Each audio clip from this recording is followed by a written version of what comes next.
நாகை அருகே திருக்கண்ணங்குடி மகா மாரியம்மன் கோவில் உண்டியலை உடைத்து காசு பணத்தை எடுத்துக்கொண்டு உண்டியலை நடுவயலில் வீசி சென்ற மர்ம நபர்களை கீழ்வேளூர் போலீசார் தேடி வருகின்றனர்.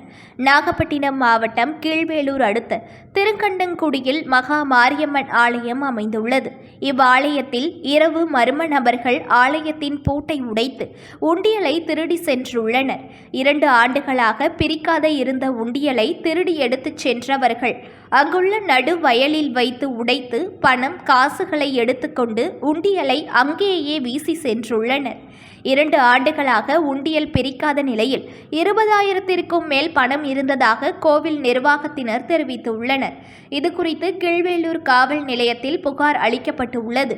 போலீசார் மர்ம நபர்களை குறித்து விசாரணை மேற்கொண்டு வருகின்றனர்.